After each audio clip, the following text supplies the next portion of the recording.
Welcome to the Zip Zero podcast. Zip Zero with your host Shannon Griffin. What is up, Clint Ferguson? How you been, brother? What's up? Good to see you. Yeah, man. Thanks for coming out and spending some time with me here and talking about that new career that, well, it's not really new, but your career in law enforcement, man. I'd love to hear how things have changed since you started and your journey up to this point, man. Yeah, it's been a ride. It's been probably about 11 years, give or take. And I've seen a big change in just that time period. So you, what were you doing before you became a police officer? Well, I actually worked for, everybody knows my father had a land surveying company. He retired from the city here we works in as an engineer. And I actually did that for probably 25 years. And a lot of people think I should have just took over the business. Why did you not do that? Didn't you hate that a little bit? But yeah, I just that wasn't me.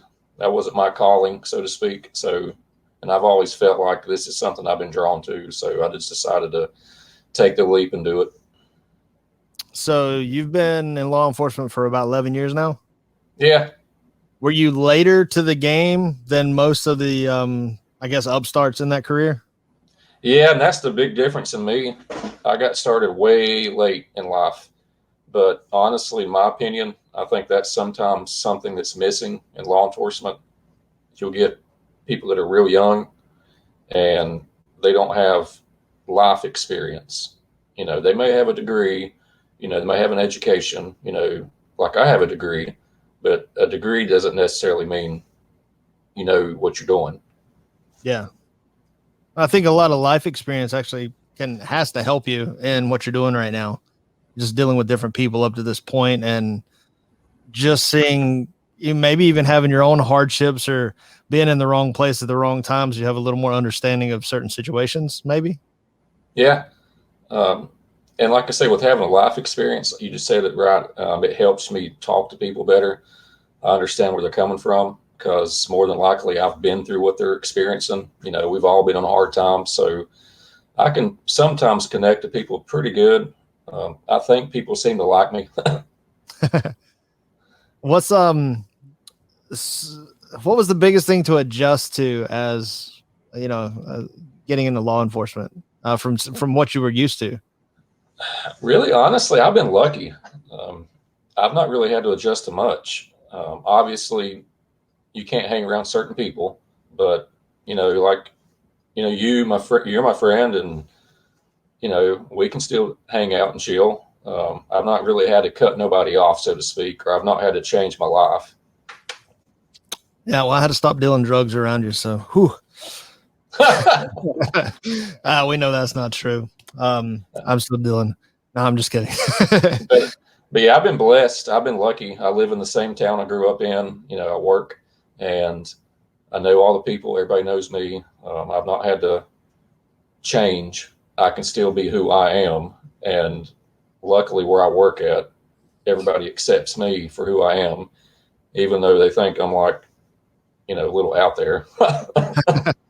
So one of the things that's changed since I go back home occasionally, you know, I don't live back in that area anymore. It seems like there are a tremendous amount of people that we grew up with that still live there, but there's been a pretty big influx of new individuals coming in. Are people moving to that area? Oh yeah, we have a lot of people coming from up north and in Florida. They actually just built a big development below me, multi-million-dollar houses. Obviously, I don't live in a multi-million-dollar house, but it's close to me. Nice. Well, it's going to make your property values go up, so that's pretty awesome. Man, so the thing I always want to know, what is the funniest situation you've been involved in law enforcement? There has to be some good stuff. Oh, there's a bunch, man. I don't know. There was one time where, you know, this didn't happen in the field. It was more on the phone. There's a lady that calls in and she's distraught. She's upset. And I say, how can I help you? What's wrong? And she said, and I quote, "My dog can't go pee pee or poo poo." And I said, "What?"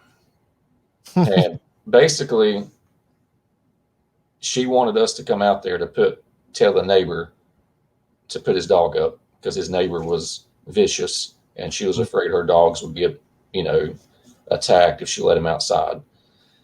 And of course, she was two sheets to the wind. And so I said, "Ma'am, have you thought about opening the door and asking him if he'll let us put his dog inside?" And she said, "Yeah, hang on a minute." And then she did. And I said, "Well, there you go." But that's just one thing we deal with, that it's not a police matter necessarily.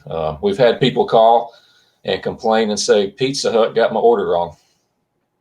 Wow, that's a good use of taxpayer money and probably slows Yeah. down some Yeah. response times. "Pizza Hut got my order wrong." I'm like, okay. Wow, how many are those types of calls often where you just shake your head and you're just like, holy crap, people think that we're here for that purpose? Well, we're there for the people. So we still have to, help them and listen to them and tell them what their options are. Mm. Does that tend to happen with people that may not be in their right mind at the time? Is that Yeah. Yeah. Yeah. I'm not gonna lie to you. Yeah. Yikes. So when it comes to the things that are going wrong in the small town USA, which is basically where you're at, I think that area where you're from is a perfect representation of small town USA. Oh, absolutely. It's What? literally like Mayberry. Yeah. And that's one of the things that is attractive about living in that area. It's a little slower pace. I mean, you're still pretty close to a fairly metropolitan area to where you can get to, and that area has grown up quite a bit as well. But what have you seen in your policing that's changed in the last 10 years? Like, have the problems stayed the same, or are they shifting to a different type of scenario? It's when you have more growth in a community, you're going to have more crime. Just like we have a big retail establishment. I'm not going to say what the name is. Mhm. And we get calls out there all the time. And it's not necessarily have anything to do with that business. It could be something in the parking lot. Somebody may be overdosing in the parking lot. Somebody's meeting there to do this. Somebody's breaking into cars. So the more growth you have, sometimes, unfortunately, you're going to bring in more crime. Do you think that with the last year with COVID and people being stuck inside and not being able to work, did that hit that area pretty badly? With people not being able to go into work and Yeah, at first, probably the first 6 months it did, but most people around here are kind of, you know, they're not going to tell me what to do. I'm going to go outside. I'm going to go there. So we've not really had too much of an issue with cabin fever. that's cool. Did any of the crime spike or rise during that period? When people really weren't as busy with work, it seems. Did you guys have an increase in crime or even like civil disputes, anything like that? Yeah, we did have a upshot of civil disputes. Sometimes domestics, boyfriend, girlfriend, husband, wife, or whatever, or just, I guess, just get cooped up and just can't be around each other 24/7. And They then find, they find out how yeah, much they can't stand each other. yeah, the biggest burden is obviously money. If somebody's out of work, that's going to put stress, and then stress compounded with other stress is not good. Yeah, and I think that's an area too where people probably live, one or two paychecks out before it gets really tight. Oh yeah, Just because the industry there is probably not the highest end industries where you can save a tremendous amount of money. Now there is some old furniture money there. We both know that. Plus, um, textiles, things like that used to be big. There's some old money, but new money seems to be coming around in that area a little bit more. Does that seem to be the case?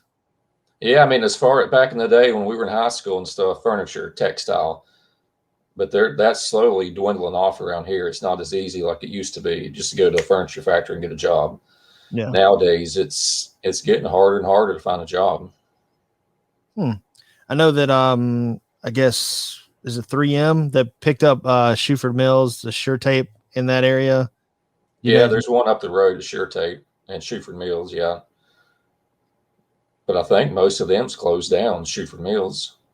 yeah, I think so as well. I think they got bought out, and I know a lot of people that used to work for them shifted over to a few of the other industries in the area. I know the furniture world got hurt pretty badly in the last 15 years. Oh yeah, it plummeted. It completely nosedived. Jeez, man, I more power to you. I do not have the personality, the disposition to do your job. It's not bad. I'm pretty sure that I would want to bring a baton, which I know you guys can't carry anymore, but I would have way too much fun with that thing. But it's pretty fun. I really do enjoy my job because I like interacting with people and talking to people in the community. I know it sounds kind of cliched or whatever, but that's really who I am. Is there any issues that are happening in that area that have changed in the last 5 years? You know, certain types of drugs or dependencies or any problems that are coming in that you haven't seen before? Yeah, I mean, every city's going to have at some level some type of drug issue. Um, way back when, it was marijuana or cocaine. But obviously, the pill market and meth, but now heroin is the big one, and not so much the heroin, but now fentanyl, which is pretty much a high dose painkiller, Mhm. and it can kill you if you're not careful. Do you see a lot of do you have a lot of calls for people like aimlessly wandering around?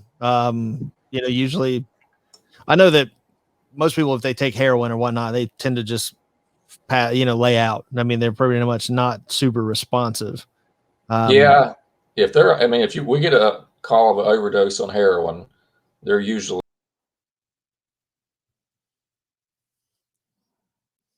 well, we've lost Clint.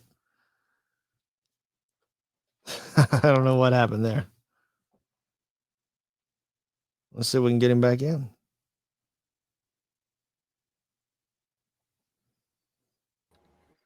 I don't know what happened.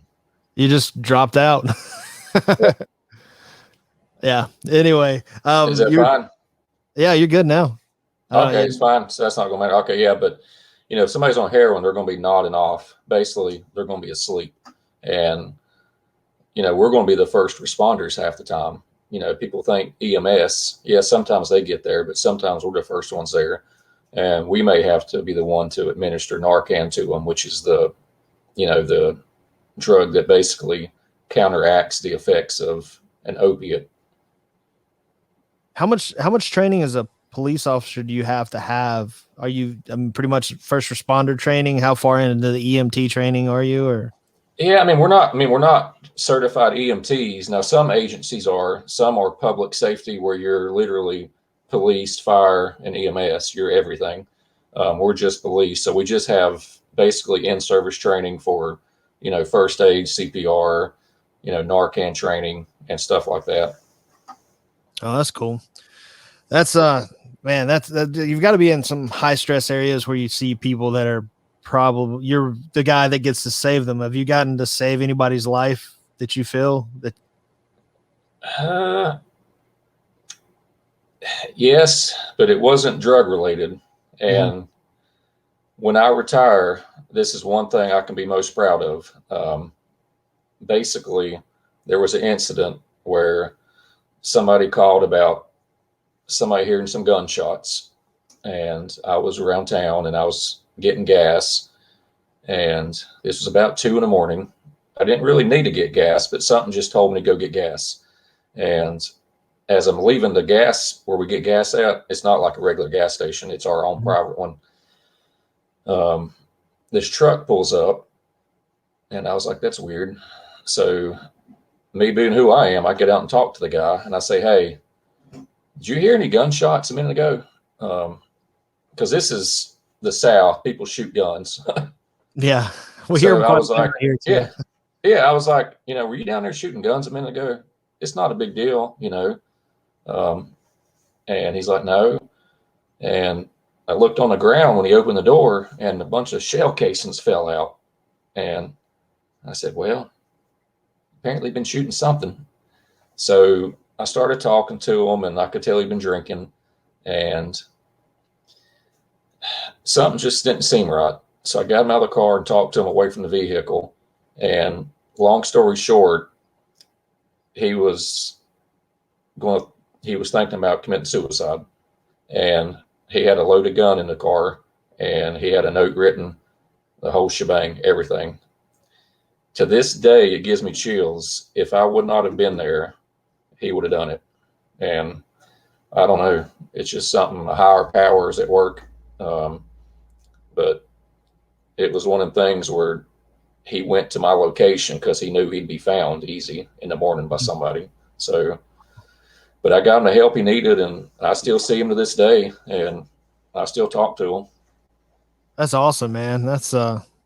See, that's good police work there, man, and that's good on you for being such a good human to kind of sense that and take that responsibility on yourself. That's awesome, man. Yeah, and that's what the public doesn't understand. And honestly, in police academy, they don't really tell you about that, dealing with people with mental issues. They kind of go over it like one day. They're like, nah, it's not going to be that big a deal. Well, yeah, you're going to deal with that probably 60% of your job.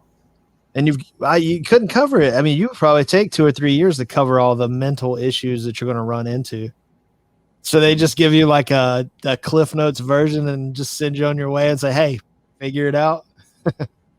Yeah, that's why I tell young people going into this job, I'm like, you're going to have to deal with this. This isn't just riding around in a police car, going fast and doing chases and stuff, which is what most of the younger generation, I think, wants to do. Mm-hmm. Wow. Yeah, I definitely wouldn't. I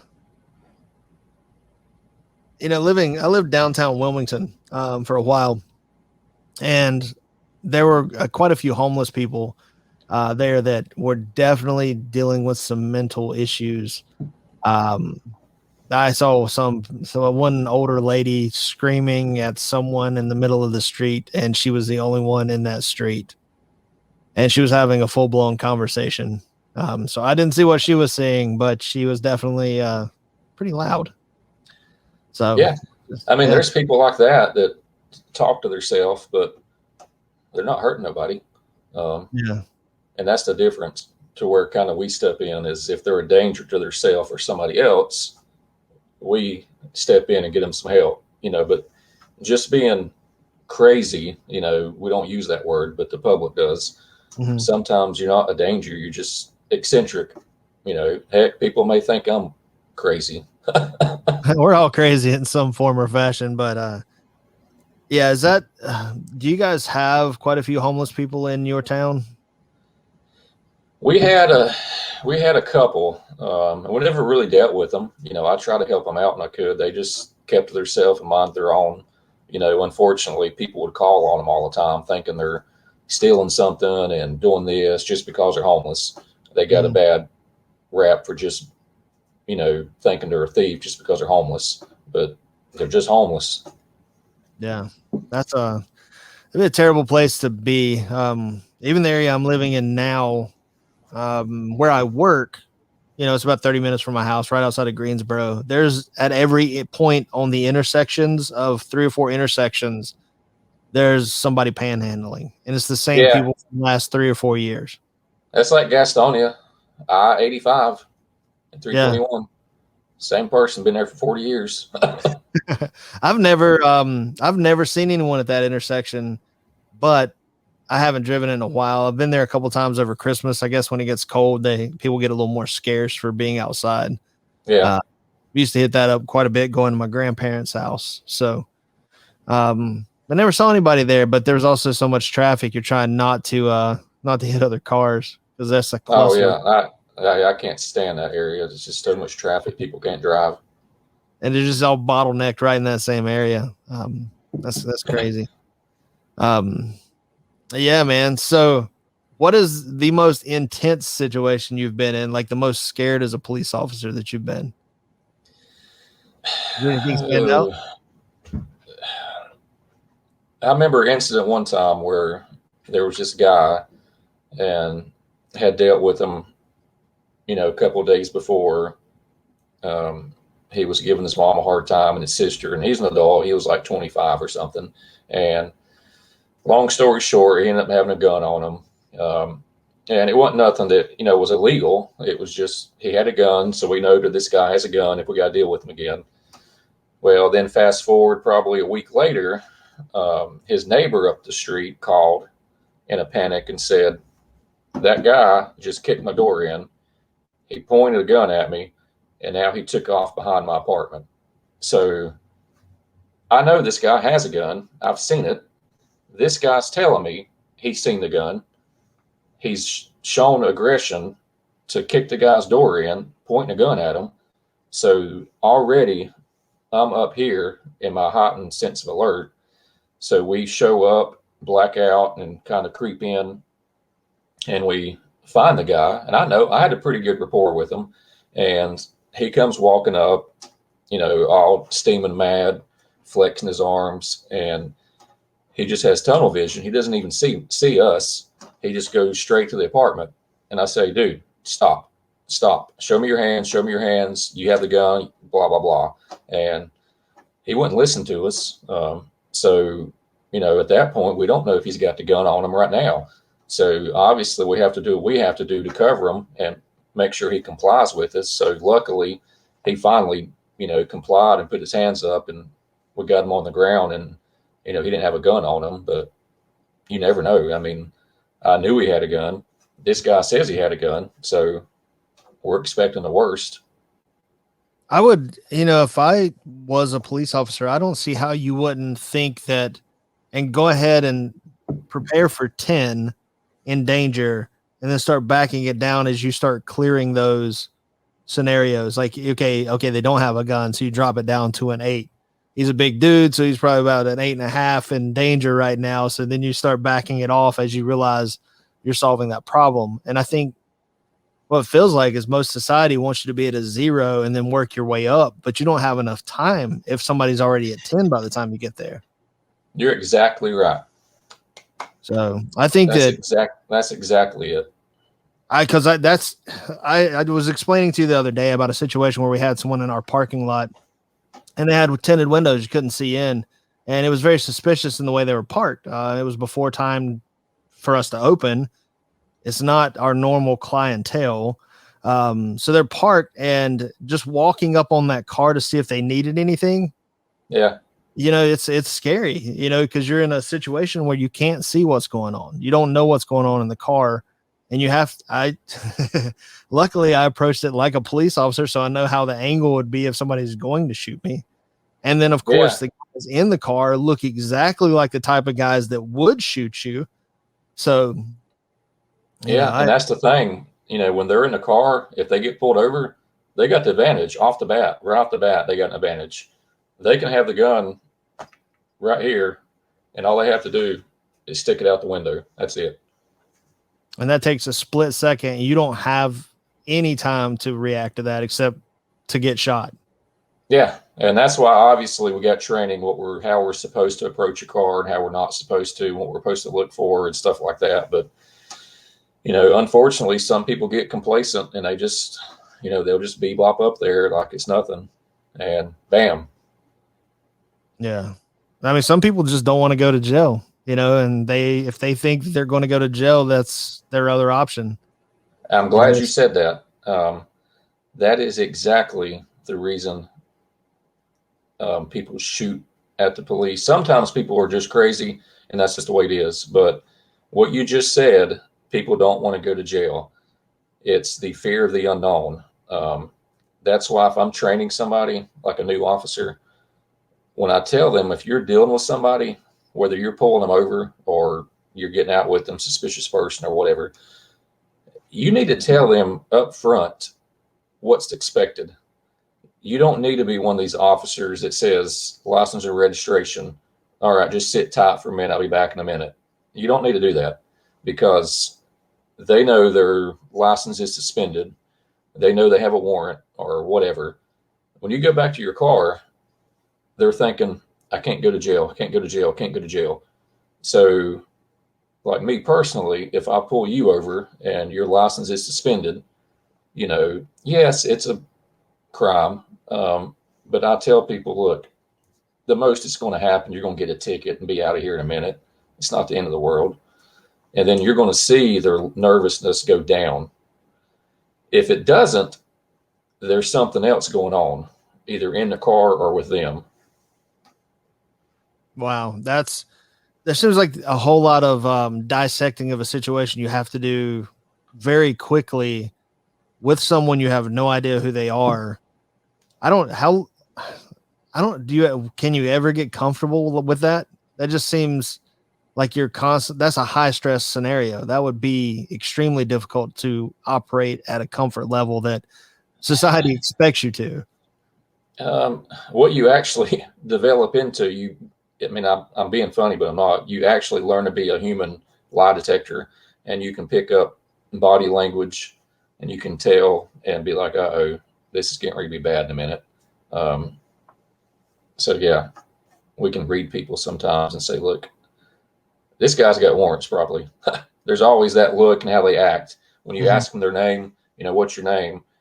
And they do one of these, man, well, you didn't go to court last week. You got a warrant, right? It's not a big deal. We can deal with it, man. It's not the end of the world. Yeah. It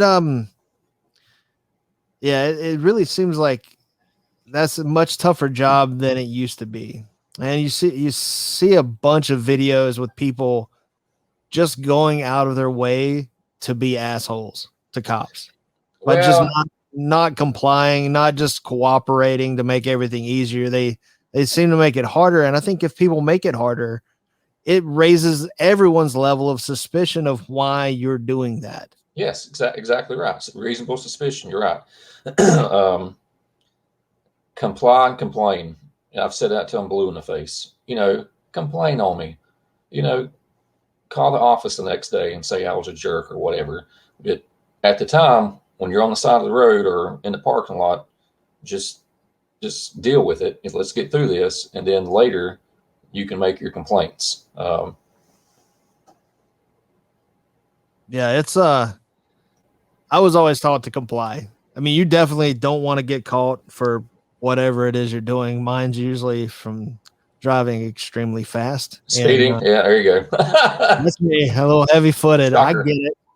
And used to, I'd be kind of mad. I wouldn't say much, but I'd just be furious. I'm like, geez, I don't have time for this. And I thought to myself, I'm like, hey, I'm the one speeding. It's me. Yeah. And now it's like, haha, you got me. What was my high score? It was like, well, we all know why you're up here. Yeah. But something you also mentioned was suspicious. It drives me crazy. There's a lot of people that don't understand the legality of what we need to have in order to detain you or pull you over. Pulling you over is you're detained.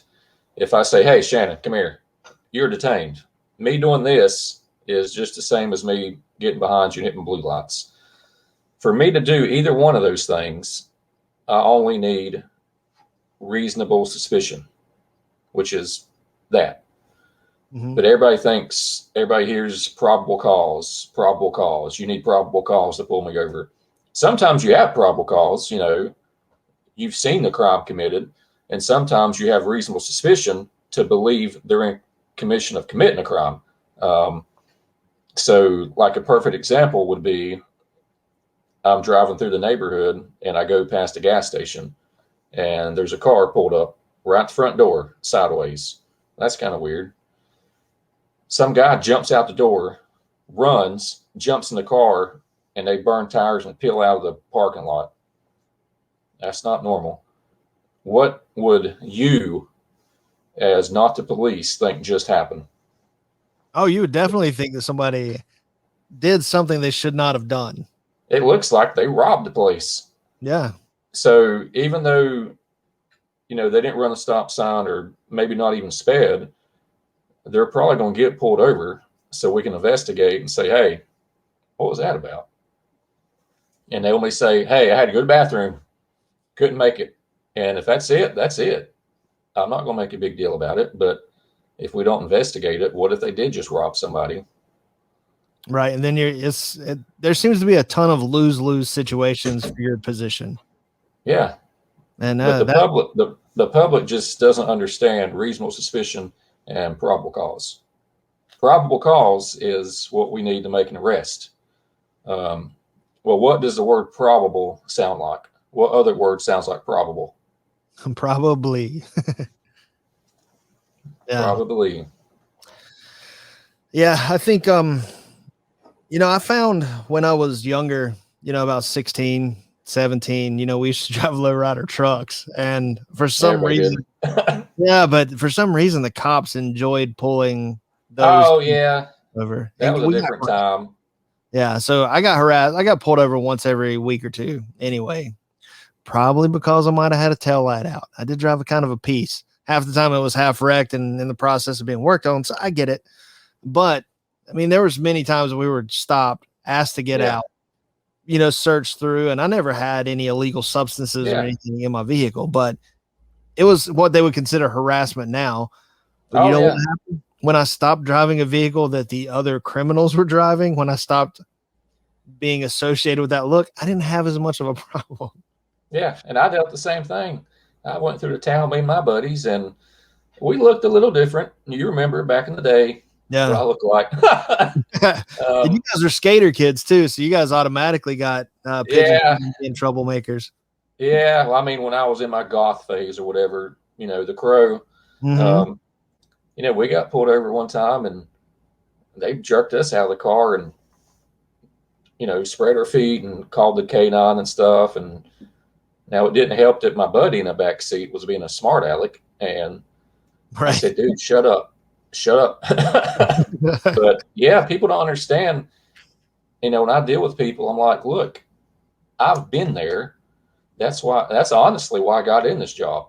I'm trying to change the stigma of the negative view of what people see as the police, because I've been there when I've been pulled over and there's been, Officer A-hole that shows up and just wants to give you a hard time.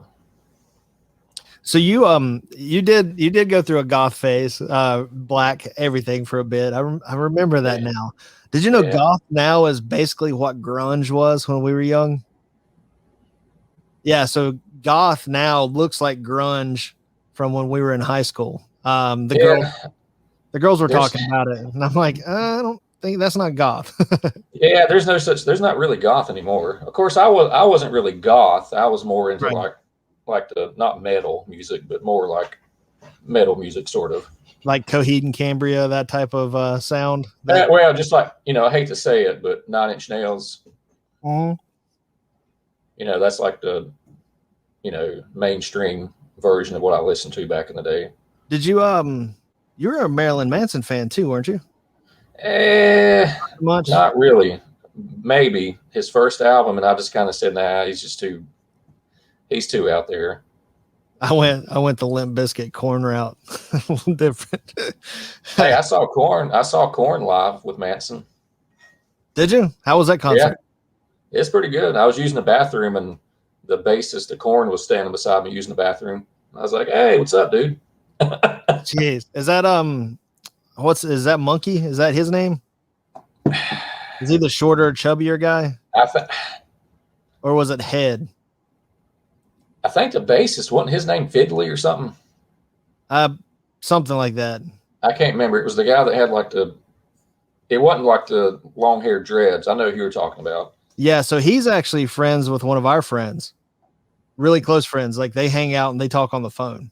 Oh, Chris? Todd. Okay, the other one, yeah. Yeah, it's hard to tell. But yeah, they stay in touch pretty well. I mean, that's I've seen that because he got out of it sort of when, and he's going around and doing ministries and stuff. Yeah, and I think that's how he and Todd got together. And somehow their paths crossed, man, and they're pretty decent acquaintances. He came in. I designed a flyer for an event they had close by. I don't know where it was. I didn't go. I was, a couple hours away anyway. But it's pretty neat. It's weird that we grew up, listening to that music, and now it's the 1 degree of separation. So yeah, that's insane. And you just finished your last COVID shot, right? Your second one? Yeah. How was that whole experience? Oh, is that a sticker? Yeah, they gave me a sticker. I got the Oh, vaccine. wait. Let's show everybody that sucker. Boop. Wait, there we go. You got it, man. It's like you voted. Yeah. Oh, I voted all right. So yeah, I got the first vaccine, and I'm not gonna lie to you, I was on the fence about even getting it. I said, well, I'm sort of young, I'm healthy, even though I'm not, and I thought I would be one of these people just to say, if I get it, I get it, I'll ride it out, because I know a bunch of people that's had it and nothing. But what was a turning point for me was my dad. If you remember my dad, he got the vaccine. Well, he just turned 80. So I said, if my dad, 80-year-old, can do it, I think I need to step up and do it. So I went and got the first shot, and it was nothing. I was sore for maybe a day or two. It wasn't even sore. And then came the second shot, and it was sore immediately, which I had a problem with. But 12 hours later, I started getting the chills, the fever, body aches, and then my ear, I couldn't hear on my left ear. So I'm thinking all the tinfoil hat wearing people are right, because I'm thinking, well, I got the shot in my left arm. I can't hear on my left ear. But come to find out, it was just, I had something going on with my ear, and I think the fever traveled and it just did something. So I went to an ear doctor, and the flu symptoms went away in like 8 hours, and it wasn't nothing. I mean, I know there's anti-vaccine people, but I'd recommend getting it. It's not that big a deal. I mean, you're going to have some symptoms maybe for, 8 hours. It's not the end of the world. Which one did you get? Do you remember? Moderna. Yeah, I haven't had it yet, and of course, not being in a position like you are in law enforcement, plus age, I think we're not even allowed really to get it until next week, maybe. No, I think you can now. I think they made it to where everybody can get it now. Oh, I thought it was like the 6th or the 9th or something strange. I don't think so, because they've got it now at Walmart. You can go in there and get it. Wow. I don't know, man. I'm not against it. I think that's the best way to herd immunity. Sort of. Make sure. I've said that because basically your antibodies is what is basically the vaccine's, source. So they take somebody that's had it, and they build up the antibodies naturally, and they take their blood or plasma or whatever, and that's what they kind of study. So from what I understand, and I don't know if it's different for all of them, but one of the vaccines actually is just the protein that encapsulates the virus. So your body understands how to attack the protein that protects the virus so it can multiply faster. So your body already has that game plan. So when it finds that protein that's protecting that virus, then it can automatically start attacking it, rather than going through the planning and booting up cycle to go after it, which causes it to multiply faster before you can get to it. So this really gets you ahead of it. So you can still have it, but your symptoms only last, a tenth as long, and your body's already ready to, get it out of the system. And I may have had it. I don't know. I mean, I don't, everyone, there's quite a few people that said they feel like they had it earlier than it was expressed to be here in the United States. Yeah. I do know that I was deathly sick a couple months before that came in, and I'm never sick. Actually, it's probably the first time I've had to call into work, and it has all the symptoms of what COVID does. So I don't know. I haven't been tested to see if I've had any antibodies, and it's been long enough to where I don't know if it would be still in my system. Yeah, it would. I think if you did what you just said, the antibody test, you couldn't get just a COVID test where they just shoved up your nose. You'd have to actually get a blood test for your antibodies. Mm-hmm. Yeah, I think at this point it's kind of irrelevant. And I don't know. it seems that most pandemics in the past tend to have an 18-month cycle anyway, which puts us into June with this one. So if we did anything, would it have tapered off? Are we going to see it end in June because of all the vaccinations? Who knows? It's real tricky. I think there was a lot of stuff that went on politically for somebody to be the hero of this whole scenario. But that's all the tinfoil hat stuff, and you have no idea. It's not unthinkable for our lawmakers to hold things back in order to look better when it's their time to shine. Does that make any sense? Yeah, I think that's dirty politics, but that's neither here nor there. Yeah, I've never got into politics. I'm just kind of mind my own. Now I'll try to educate people, kind of like I'm trying to do right now. But I've never, told somebody, you're wrong or whatever. I don't think. I think everybody's perception is different. You've got facts, and then you have truth. They're completely different things. Your truth is just your perception of the facts. Yeah. And if we're even getting facts anymore is the hardest thing. You got to sift through so much shit in order to decipher what is really even information you need, because all of our news now is entertainment. They're just going for ratings and money. And I would love to think that that's going to change, but I was reading one of Thomas Sowell's books recently, and all the problems we're having now are just amplified because we can hear it through social media. But even in the 80s and early 80s, we were dealing with the same things we're dealing with right now. Oh, so, yeah. They want to put what's out there that's going to get people stirred up sometimes. Yeah, it's getting stirred up. It has ratings. So, you've got both sides of the aisle doing that. And who knows, man? It's down to making that money. You got to get the bills paid. So that's, yeah. Anyway, so you do quite a bit of cosplay too. And I know that doing the police work stuff, does any of that cross over? Like, do you do any stuff with the police and the cosplay stuff that you mix together, like any kind of fundraisers, anything like that? Yeah, we actually did a lip sync video. And I begged them. I said, look, y'all have got to let me wear this costume in this video. Because with the lip sync video, you're going to get people that are pro law enforcement. They're going to come watch it. Mm-hmm. But I said, if you put me in the video with this, you're going to get people from I ain't going to say blanketed, like just comic community, just like everybody goes to Comic-Cons basically. Mm-hmm. And sometimes they may not, have anything to do with the police or might not know anything about it, but you may introduce them to, the police through this. So you're going to get two different audiences. So they let me do it. And they were actually, the guy that did the video, he said, hey, you think you can reenact the scene where he's on the freeway, swinging his feet off the bridge, like basically on the roof of the building? I said, yeah, they're probably not going to let me do that because I might fall and die. And I'm not really going to regenerate. Yeah. Well, I'm going to post a picture of that, man. Let me see if I can pull this bad boy up and get you here. So there's the costume, man. That thing is legit. Yeah, but it was fun. I loved it. And when we did the video, there was some people from the floral community.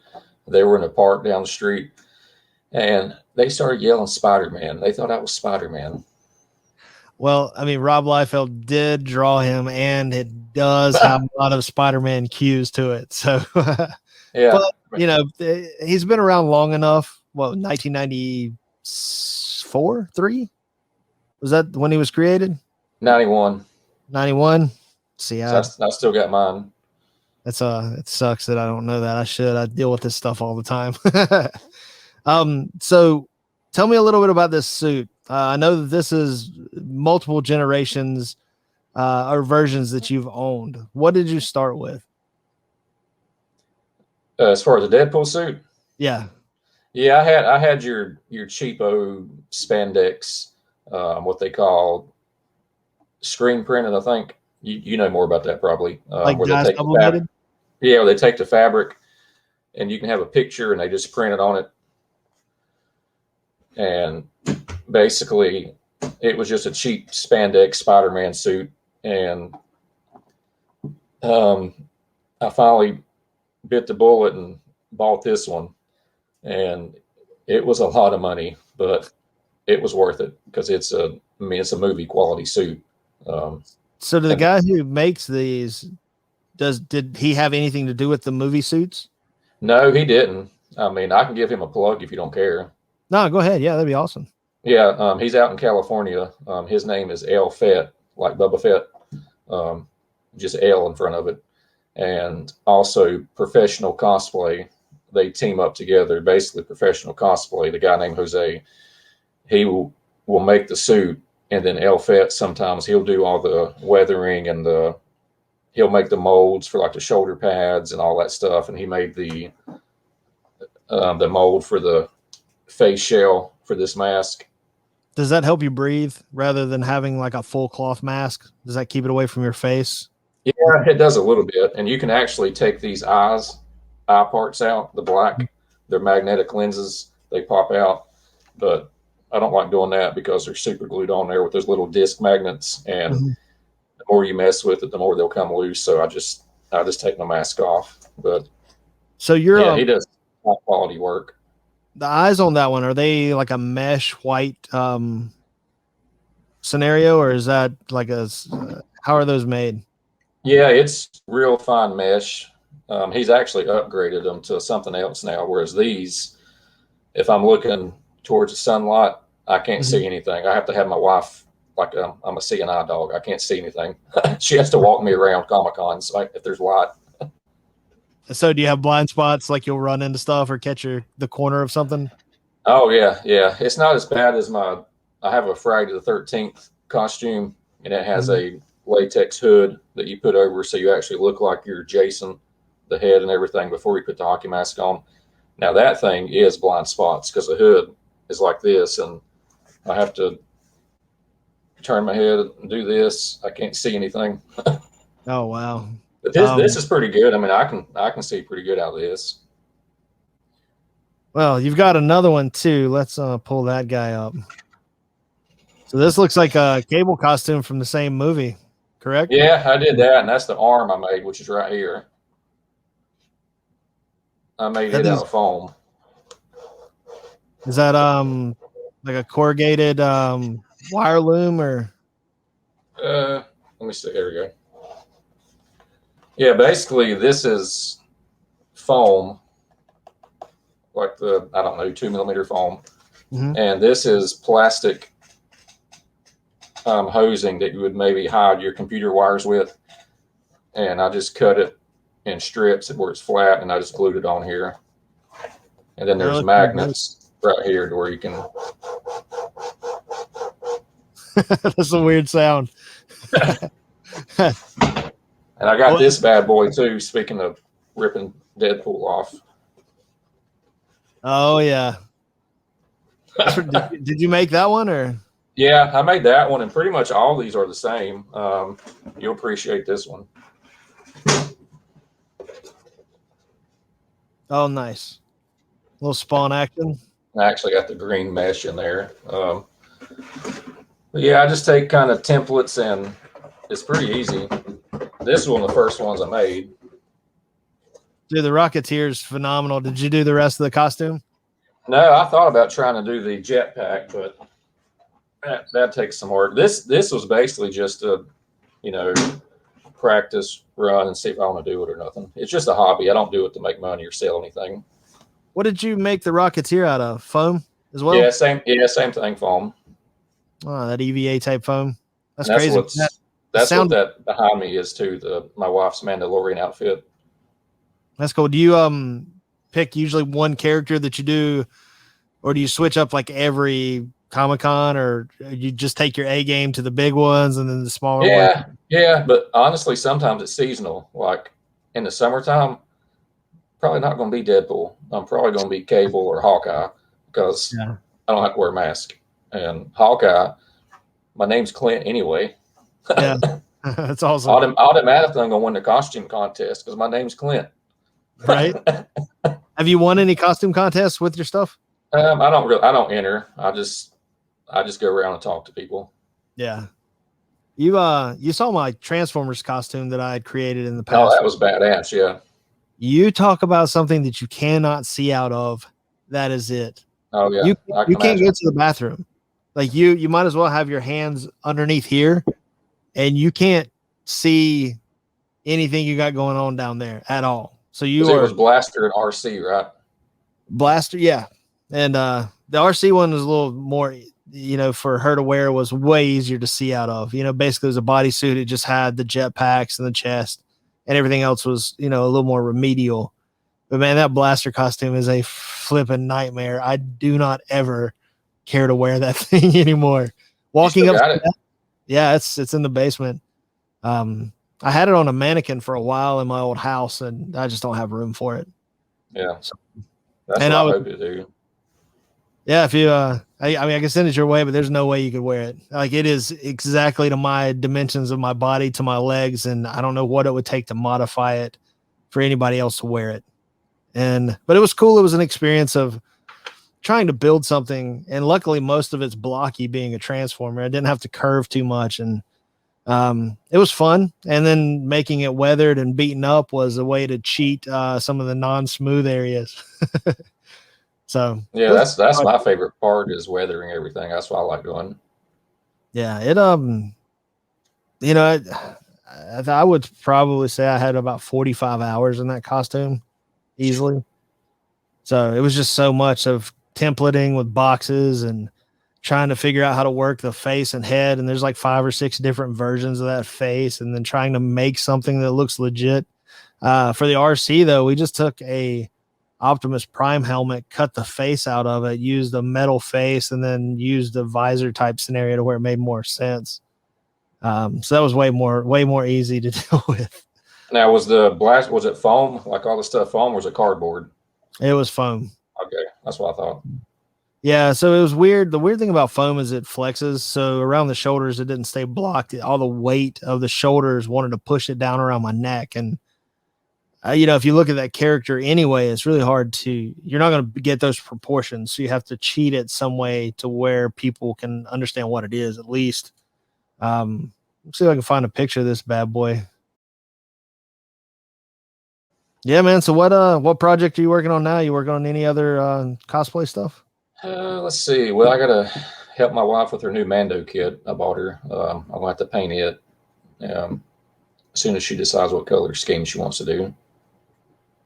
And I want to do some kind of G.I. Joe costume. I don't know which one though. Huh. You know what I'd like to do, and you're gonna laugh. You're gonna think it's stupid and dorky. I'm not. Nah. Yeah. Oh yeah. Maybe. Captain Power. Dude, that would be awesome. Where are you getting the mullet? That's amazing. Captain Power. It's a pretty darn cool costume. It's not, honestly, it's pretty close to Mandalorian armor if you look at it. Is it really? Mm-hmm. It's basically set up the same way. His thigh armor, his leg armor, and everything, his chest. It's basically sort of the same thing. So I'm an idiot. This potato. Yeah. So you can see. Yeah, it looks a little different than the TV show, but yeah. Yeah, so you still got that. Man. Dude, I've got tons of this stuff, man. I always cheated when I played the game. I'd have my ship right here, and then when the laser beams were on TV, I'd raise the ship up above the TV so it couldn't get me. And I pulled it down. Cheater. I had those ships not too long ago. I sold them at a show. I picked them up, and I never had the bad guy ship. I always had the other one. And then when you got shot by the screen, it would just eject the dude out.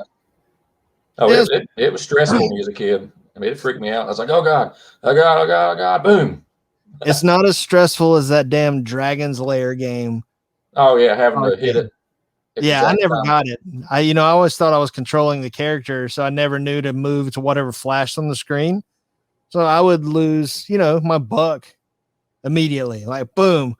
da-da-da, and then it comes in, you see him walk in, and then all the bats or whatever, and he looks around, and then all of a sudden I'm dead. I'm like, I don't understand what's going on here. Yeah, that game took so many quarters as a kid, but that game was ahead of its time. I mean, that was like 1982 or 3, Laserdisc. Yeah, and Don Bluth did all the animation, so that's pretty cool. The Land Before Time guys.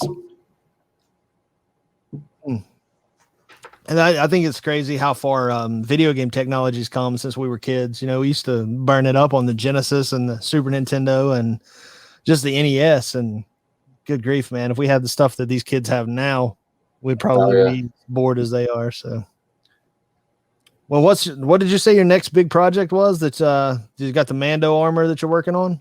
Yeah, I'm going to do her Mando armor, and let me get her helmet real quick. I got it. It's pretty cool. Here's her helmet I bought her. Oh, nice. It's almost like a Sabine Wren one, sort of. Yeah, that's basically, yeah. What is that made of? It's, I mean, it's cast. I mean, it's not like, obviously it's not foam. It's actually cast in some kind of resin or whatever. Mm-hmm. I'm not like an expert in that stuff, but it's pretty cool. It almost looks like it's glassed and then resined over, or it could have been printed and then resined and then glassed. So yeah, it's not 3D. It's not 3D printed. I'm not a real fan on 3D printed helmets because they, you know. Talk about the striations you can see in them. Yeah, and sometimes they're not as durable or they'll break easy. Yeah, but that thing's thick and heavy. I mean, that thing's got some weight to it. Put some padding in it, and she can just use it to run through walls like Juggernaut. Yeah, I'm the Juggernaut. That's awesome, man. Is she pretty stoked about it? Oh yeah, she loves it. I had to, you know, at first I had to drag her to these cons. She's like, it's stupid, a bunch of dorks. But well, she's not wrong there about a bunch of dorks, but they're actually pretty cool dorks if you get in there and talk to them. Yeah, she's like, I'm not into none of this because she never got into Marvel. I had to drag her to all these movies. She did like Spawn. You know, it came out when we first started dating, and we saw that, and she loved it. But once she discovered anime, it was all over. That's something I cannot get into. Me neither. I don't get it, you know, and I know tons of people who are into the Dragon Ball Z, but I mean, I remember Transor Z as a kid. Speed Racer was kind of in there. Do you remember like Akira? Yeah, see that I never got into that. I was out of it before then, but I remember watching Transor Z growing up, and that was like the Mazinga Z or all those Voltron-esque. Yeah. I think Robotech was one, maybe. Yeah, like Macross. Yeah. That stuff. That's where Jetfire from the Transformers came across. It was from that Macross line, and he did. Transformers about 4 or 5. There's a box, the original G1 up there above my head. He was one of the heaviest Transformers I remember. He was like all metal. Yeah, he's got a bunch of parts too. Oh yeah, he's got like the jetpacks. I had them. I wish I had all my stuff, but I don't know what happened with it. It's a pretty cool piece. I picked it up. Actually, I picked it up in Hickory. At that toy show. Yeah, about 1.5 years ago, 2 years ago. So it's been up. I'm sure it was cheap. Oh no, it was not. I mean, it was cheaper. I think it was around $220, $250. Ain't bad. Not bad. I mean, it's probably $350 piece, maybe. You can pick them up for about that price pretty easily. It's not sealed, so, but the box is in good condition. I know. I'll tell you. Ask me what one of my projects would be. I would really like to do a Cobra Bat, the Battle Android Trooper. Yeah, that would be awesome. So there was a guy, we were doing a show, and there was a guy who did a mashup of a Cobra Bat and Shockwave. Was he like purple? Soundwave. Sorry, Soundwave. Oh, okay, yeah. Yeah, Soundwave, the recorder, mini disc recorder, and a Cobra Bat. So it was pretty awesome. It was a pretty good mix up of the two. The bats would be pretty awesome. It looks like it'd be a pretty easy one. I mean, you got one arm. Well, both arms are exposed, aren't they? Yeah, you just have one arm, kind of like Trap Jaw, where he has all the other stuff that comes off. I haven't seen anybody do a really convincing one. A lot of people look like they've got a black jumpsuit with something stuck to the front of it. It'd be cool to see how you would approach that. How would you do that 3-dimensional chess piece? There's actually a guy. There's a company. I think it's Pit Viper Studios or something that they do all the helmets for all the GI Joe characters. You know, And all that's for sale right now. That guy doesn't want to do that stuff anymore. yeah, So you can buy all of his molds if you want. yeah, I heard about that. I belong to I think the Facebook group, Yeah. but it's ridiculous. You can buy the chess piece, and it's that I don't know what it's made of, but it looks 3-dimensional, and you can get the arm. I can make the arm out of foam, kind of like I did the cable arm. The helmet will be the biggest thing. There's a lot of curves on that helmet. Yeah, that's the problem. It's kind of shaped kind of weird. It's not just like a Mandalorian helmet. Sort of is, but sort of not. I mean, you could probably use a modified Viper type helmet, but it's still, you want to keep it as original as possible. But it's got those side curves plus the curve over the top, which makes it. Yeah, it's kind of pointed on the top, and then here it goes in. Yeah, when they redesigned it for the 25th and the 50th stuff, it looks really good. It kept the main idea of the original, but it updated it a little bit. So at least got the proportions at least somewhat human-like. If you look at those old G.I. Joe figures, they're all stumpy. Yeah, the legs are like that. They look pretty silly. But yeah, I've seen some guys attempt that. I think if you could do it right, it would be pretty cool. I'm sure that new classified G.I. Joe toy line will probably visit that soon. And if you ever see them. Yeah, those upgrades seem to be pretty. Their redesigns tend to be pretty good. I think they've started repainting some of those first releases to make them less cartoony. So I think they're figuring out how to add the video game aspect. You know, that's what the characters are designed after, maybe. And I don't know. I will tell you that a lot of that stuff's really hard to get a hold of. Yeah, I can't get none of it at Target. I like to classify. I like to get the Viper, but nope. That ship has sailed, son. That is a very expensive piece now. Hell, it's like $200 or something in it now. You probably pick one up for about $100. But it's weird. I mean, they sold out immediately as soon as they're pulled out of the box. There's 6 sweaty, fat neckbeards waiting for them. So, yeah, I don't need one that bad. No, they'll come. I think they're going to have a general release soon, like they're doing the Cobra Infantry. So did you miss out on? Did you get any of the Cobra Island stuff from Target, the Beachhead, or? No, yeah, Beachhead is my favorite too. No. Yeah, there's variants in there. There's a blue-eyed one and a brown-eyed one that they command the same money, but they're all about $100. Yeah, I'd like to do a Beachhead cosplay. That'd be easy. That would be easy, but you definitely want to do that in the fall. Yeah, because the wool, like. Yeah.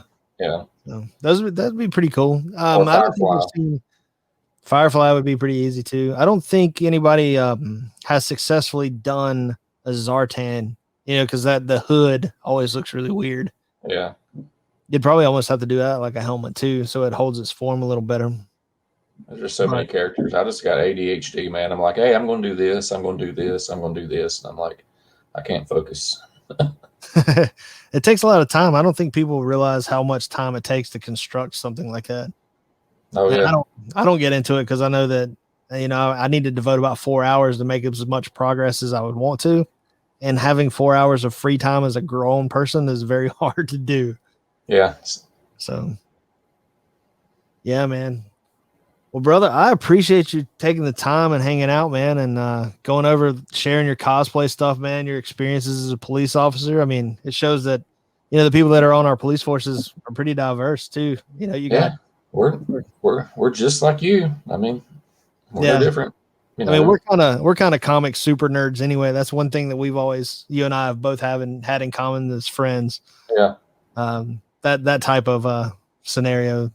Nerdy stuff, the geek culture, I guess. Oh yeah, I just think it's funny. There's some people that I think they're just, been on all cops are bad or, hate the police, whatever. And I think, sometimes they meet one and they're like, no, there's something you've got to be, you've got to be bad. You got to be one of the bad ones, like, no, we're all pretty chill, I think that's one thing you guys are getting classified by the few bad apples that the media keeps throwing up. And I think that you're fighting the good fight. You're doing the right thing. You're interacting with people. And I think if more people interacted with the police and the police interacted with more people outside of writing citations, I think exactly. They would have. That's not my thing. I'm not out here just writing tickets, trying to get people, have to pay money for whatever, I'm just out here, trying to stop crime, and just interact with people and see if I can just change one person's view of the police. Then I did my job, and I sleep at night knowing I think I'm doing a pretty decent job. It sounds like it, man. One last thing before we get off here. Oh, Lord. What? Do you have a quota that you have to write citations in a month? That's a myth. That's an urban legend. Will you go on the record saying that's fake? Yes, because there'd be a lot of cops without a job. Well, brother, keep fighting the good fight, man. I appreciate you coming out, and thanks for spending the time with us, man. And I think the things have been enlightening to what your job is. And, maybe if they see you around town, we're not going to say where you're a police officer, but, we probably hinted in the area. Maybe they'll be a little more friendly and come say what's up to you. Yeah, I mean, luckily I'm blessed. Most people, I think, they seem to like me pretty good. I have a pretty good reputation. Well, you're a pretty likable fella. I hope so. You can tell my wife that, but I don't know. Oh, you got to do all the convincing. You've already dug that hole for yourself, I'm sure. Well, brother, it was good talking to you, man. We're gonna roll up out of here. All right, man. We'll talk to you soon, man. All right, I'll see you. See you, buddy.